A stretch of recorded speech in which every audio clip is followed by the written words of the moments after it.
ഇന്ന് ഉദ്ധാരണക്കുറവ് ഒരുപാട് കോമൺ ആയിട്ട് കണ്ടുവരുന്ന ഒരു ബുദ്ധിമുട്ടാണ്. ഉദ്ധാരണക്കുറവ് എന്ന് പറയുമ്പോൾ ഇറക്ഷൻ ലാസ്റ്റ് ചെയ്യാത്തൊരവസ്ഥയും വരുന്നുണ്ട്. അതുപോലെ സെക്ഷൽ ഡ്രൈവ് ഉണ്ടായിട്ടും ഇറക്ഷൻ വരാത്ത ഒരു ഇഷ്യൂവും കൂടെയാണ്. ഇതിൻ്റെ കാരണങ്ങൾ നമ്മൾ മറ്റൊരു വീഡിയോയിൽ ഡീറ്റെയിൽഡ് ആയിട്ട് എക്സ്പ്ലെയിൻ ചെയ്തിട്ടുണ്ട്. ഇന്നത്തെ നമ്മുടെ വീഡിയോയിൽ ഇതിൻ്റെ പരിഹാര മാർഗങ്ങളാണ്. എൻ്റെ പേര് doctor Sandra Ajith, medical officer, Prana nature care centre, കൊല്ലം.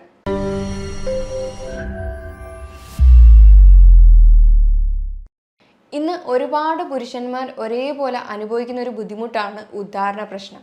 അപ്പോൾ ആളുകൾ ഇന്ന് അത് ഒരുപാട് പുറത്ത് പറയാണ്ട് അത് ഒരുപാട് നാളിങ്ങനെ കൊണ്ട് നടന്ന് അത് ഫാമിലി ലൈഫിനെ തന്നെ ബാധിക്കുന്നുണ്ട്, ഡിപ്രഷൻ ആവുന്നുണ്ട്, സെൽഫ് എസ്റ്റീമിനെ തന്നെ അത് ബാധിക്കുന്നുണ്ട്.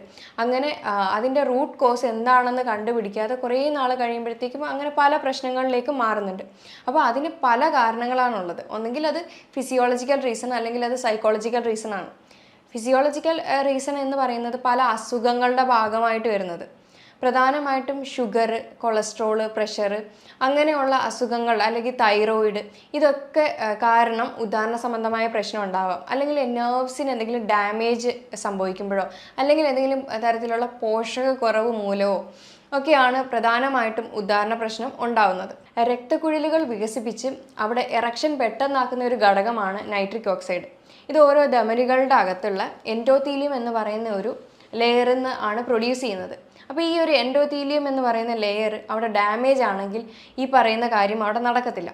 ഇത് നമ്മുടെ ആർട്ടറിയുടെ ഹെൽത്തിനായാലും ഇറക്ഷൻ ആയാലും ഒക്കെ തന്നെയും മെയിൻറ്റെയിൻ ചെയ്യുന്ന ഒരു ഘടകമാണ് നൈട്രിക് ഓക്സൈഡ്.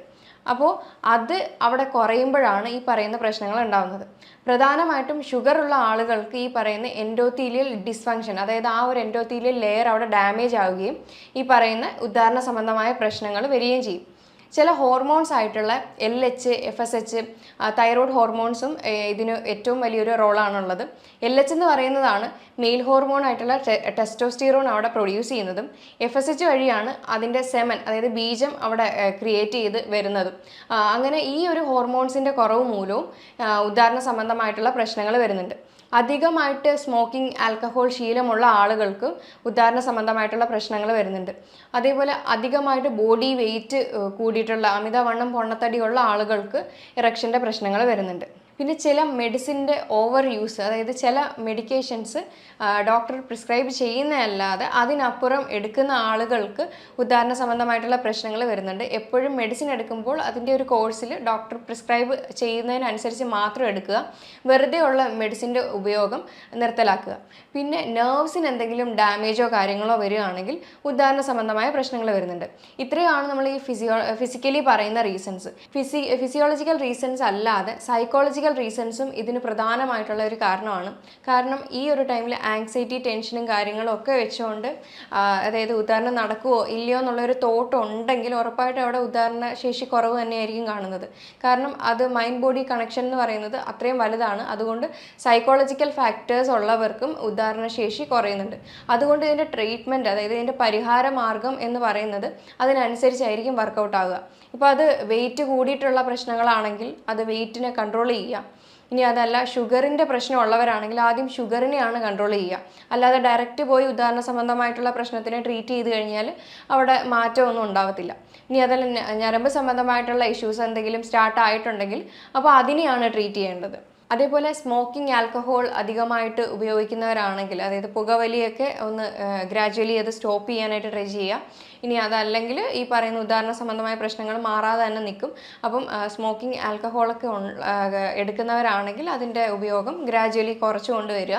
ഇനി സൈക്കോളജിക്കൽ ഫാക്ടേഴ്സിൽ നോക്കുകയാണെങ്കിൽ സെക്ഷൽ ഡിസയർ ഉള്ള ഒരാളാണ്, ഉറക്കത്തിന് വലിയ പ്രശ്നമൊന്നുമില്ല, സ്ട്രെസ് അധികം ഇല്ലാത്ത ആണ് എന്നുണ്ടെങ്കിൽ നമുക്ക് ഏറ്റവും കൂടുതലും വർക്കായിട്ടുള്ള ഒരു കാര്യമാണ് അക്യുപ്രഷർ കൊടുക്കുന്ന ഒരു പോയിൻറ്റ്സ്, ഒരു 3 പോയിൻറ്റ്സ് ഉണ്ട്.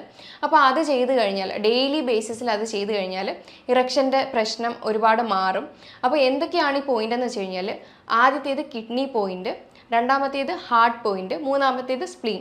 അപ്പോൾ അത് ഏതൊക്കെ പോയിന്റ്സ് ആണെന്നുള്ളത് നമുക്ക് നോക്കാം. അക്യുപ്രഷർ കൊടുക്കേണ്ടതെന്ന് വെച്ച് കഴിഞ്ഞാൽ പ്രഷർ കൊടുക്കുമ്പോൾ മൂന്ന് പോയിന്റാണ് നമുക്കുള്ളത്. ആദ്യത്തേത് K1 എന്ന് പറയുന്ന ഒരു പോയിന്റാണ്. കാലിൻ്റെ അടിഭാഗത്തിൽ ആ ഒരു ജോയിൻ്റ് ആവുന്ന ആ ഒരു ഭാഗമാണ് നമ്മൾ പ്രഷർ കൊടുക്കേണ്ടത്. ഇപ്പോൾ കാലാണെന്ന് വെച്ച് കഴിഞ്ഞാൽ ഇതിപ്പോൾ ആ ഒരു വര രണ്ടും ജോയിൻ ആകുന്ന ഇടത്താണ്. ഇതൊരു എമർജൻസി പോയിൻ്റാണ്. പ്രഷർ കൊടുത്ത് അവിടെ റിലീസ് ചെയ്യുകയാണ് ചെയ്യേണ്ടത്. അങ്ങനെ 1 മിനിറ്റോളം അത് ചെയ്യേണ്ടതാണ്. അത് എമർജൻസി പോയിന്റ് ആയതുകൊണ്ട് ശ്രദ്ധിച്ച് തന്നെ ചെയ്യുക. ഒരുപാട് നേരം പ്രഷർ കൊടുത്തുകൊണ്ടിരിക്കരുത്. അതാണ് K1 എന്ന് പറയുന്ന ഒരു പോയിന്റ്. പിന്നെ രണ്ടാമത്തെ പോയിന്റാണ് ഹാർട്ട് 7, അതായത് ഈ ചെറുവിരൽ തീരുന്ന ആ ഒരു ഭാഗമാണ് ഹാർട്ട് 7 എന്ന് പറയുന്ന പോയിന്റ്. അവിടെയും പ്രഷർ കൊടുത്ത് 1 മിനിറ്റോളം പ്രഷർ കൊടുത്ത് റിലീസ് ചെയ്യാവുന്നതാണ്. പിന്നെ മൂന്നാമത്തെ പോയിന്റാണ് സ്പ്ലീൻ 6 എന്ന് പറയുന്ന ഒരു പോയിന്റ്. അത് നമ്മുടെ ഉള്ളിൽ കാലിൻ്റെ ഉള്ളിൽ ആ ഒരു മീഡിയൽ മെല്ലിയോലസ് എന്ന് പറയുന്ന ആ ഒരു ബോണിൻ്റെ 4 വിരൽ മേലേക്ക് വെച്ച് കഴിഞ്ഞാൽ കിട്ടുന്ന പോയിന്റാണ് SP6 എന്ന് പറയുന്നത്. അതായത് കാലിൻ്റെ ഈ പറയുന്ന ആ ഒരു ബോണ് കാണുന്ന ഉള്ളിലെ ബോണ് കാണുന്നതിൻ്റെ അവിടുന്ന് 4 വിരൽ വെച്ച് കഴിഞ്ഞ് അതിൻ്റെ മേലെ കാണുന്ന പോയിന്റാണ് സ്പ്ലീൻ 6. അവിടെയും പ്രഷർ കൊടുത്ത് റിലീസ് ചെയ്യാവുന്നതാണ്. ഇതാണ് 3 പോയിന്റ്. അപ്പോൾ ഇത് ഡെയിലി ബേസിസിൽ ഓരോ മിനിറ്റ് വെച്ച് പ്രാക്ടീസ് ചെയ്യാം. അത് 2 കാലിലും 2 കൈയിലുമായിട്ട് ചെയ്ത് കഴിഞ്ഞാൽ മൊത്തത്തിൽ 6 മിനിറ്റ് ഡെയിലി ബേസിസിൽ പ്രാക്ടീസ് ചെയ്യാവുന്നതാണ്. അതിൻ്റെ കൂടെ കൃത്യമായിട്ടുള്ളൊരു ഡയറ്റും ലൈഫ് സ്റ്റൈലും അതേപോലെ എക്സർസൈസും പ്രാക്ടീസ് ചെയ്യേണ്ടതാണ്. ഇനി ഡയറ്റിൽ നോക്കുമ്പോൾ നമുക്ക് പ്രധാനമായിട്ടും കഴിക്കേണ്ട ഭക്ഷണങ്ങളാണ് ബീട്രൂട്ട്, പിന്നെ അതേപോലെ watermelon, ash God, berries, nuts, seeds, fig, ഇങ്ങനെയുള്ള കാര്യങ്ങളൊക്കെ ധാരാളമായിട്ടും ഭക്ഷണത്തിൽ ഉൾപ്പെടുത്താം. ഡാർക്ക് ചോക്ലേറ്റ്, കഫീന്, ഇതൊക്കെ നൈട്രിക് ഓക്സൈഡിൻ്റെ പ്രൊഡക്ഷൻ അവിടെ കൂട്ടുകയാണ് ചെയ്യുന്നത്. ബ്ലഡ് സർക്കുലേഷൻ കൂടി നമ്മൾ ഈ പറയുന്ന ഇറക്ഷൻ്റെ പ്രശ്നങ്ങളൊക്കെ മാറുന്നതാണ്. അതേപോലെ ആക്റ്റീവായിട്ടിരിക്കാൻ വേണ്ടിയിട്ട് Kegel exercise, pelvic strengthening exercise daily ബേസിസിൽ പ്രാക്ടീസ് ചെയ്യാവുന്നതാണ്. അതും നമ്മുടെ ഡയറ്റും അതുപോലെ അക്യുപ്രഷർ പോയിന്റും കൃത്യമായിട്ട് ഡെയിലി ബേസിസിൽ പ്രാക്ടീസ് ചെയ്താൽ ഇറക്ഷൻ്റെ പ്രശ്നമുള്ള ആളുകൾക്ക്, അതായത് മറ്റു സ്ട്രെസ്സും കാര്യങ്ങളും ഇല്ലാത്ത ആളുകളാണെങ്കിൽ ഉറപ്പായിട്ടും നല്ലൊരു റിസൾട്ട് തന്നെ കിട്ടുന്നതാണ്. മറ്റ് സൈക്കോളജിക്കൽ ഫാക്ടേഴ്സ്, അതായത് ഫാമിലി ഇഷ്യൂസോ അല്ലെങ്കിൽ വൈഫുമായിട്ട് മറ്റ് വേറെ എന്തെങ്കിലും ബുദ്ധിമുട്ടുകളുണ്ടെങ്കിൽ അവരെയും കൂട്ടിയിട്ട് ഒരു കൗൺസിലിംഗ് എടുക്കുന്നതും നന്നായിട്ട് ഇതിനെ ഹെൽപ്പ് ചെയ്യുന്നതാണ്. അപ്പോൾ ഞാൻ ഈ പറഞ്ഞ കാര്യങ്ങളിൽ എന്തെങ്കിലും ഡൗട്ട് ഉണ്ടെങ്കിൽ താഴെ തന്നിരിക്കുന്ന നമ്പറിൽ കോൺടാക്റ്റ് ചെയ്യാവുന്നതാണ്. ഇനി മറ്റൊരു ഹെൽത്ത് ടോപ്പിക്കുമായിട്ട് വീണ്ടും കാണാം. താങ്ക്